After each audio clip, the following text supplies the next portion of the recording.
My name is Harriet O'Neill and I'm Assistant Director for the Fine Arts, Humanities and Social Sciences at the British School at Rome. And my first memory of the Galleria Borghese was coming here as an undergraduate and being awestruck by the sculptures by Bernini.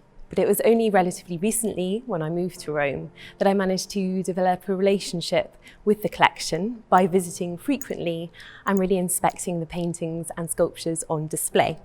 So when the gallery asked me to choose a painting that was meaningful to me, I immediately was transported to this room, the Dido room, where I'm standing now, and to this particular panel, which is quite small, by Pinturicchio.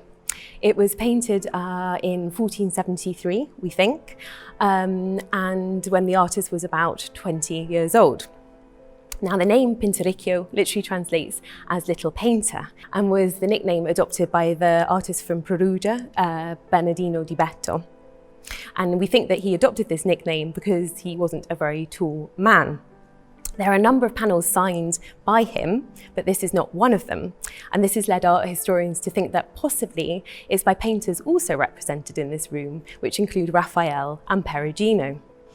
Now, this is one of the reasons I wanted to talk about it, because there are many questions art historians ask about it, but it's also because of the meticulously delineated landscape, which reflect the artist's training as a miniature painter, and also his fondness for Netherlandish art, and also the fact that he's able to encapsulate a number of narratives into one scene. So I'll start with the landscape, which is incredibly important for a religious painting, that he depicted something accurately, if you like, so that the viewer could imaginatively enter the scene.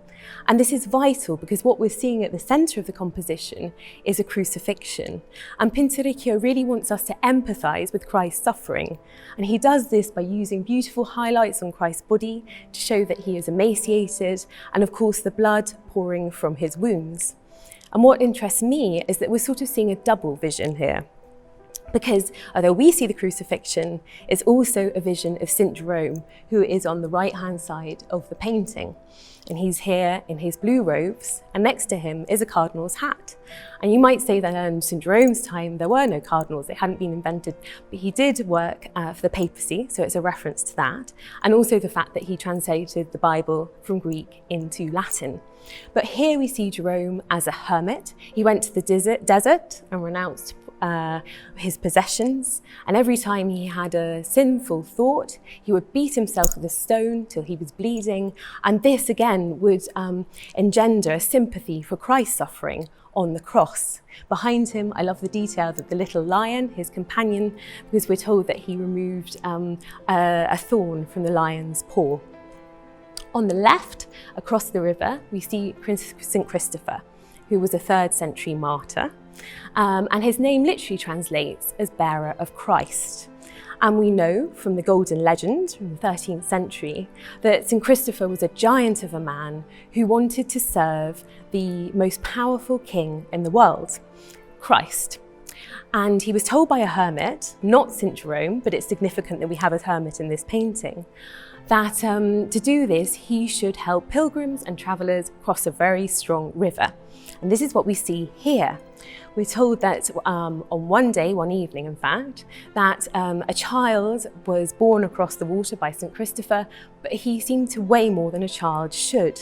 And we're told that this figure is Christ, and the reason for his weight is that because he bore the sins of the world. But here we see him holding an apple, which isn't a sign here of sin, but of redemption. So Christ becomes the second Adam. And we learn a little bit about St. Christopher's martyrdom because his staff tapers into a palm, the palm of the martyrs. So what puzzles me or interests me is that why these saints were put together. Because clearly there must have been a reason. And that reason goes beyond just the fact that a hermit was so significant to the St. Christopher story.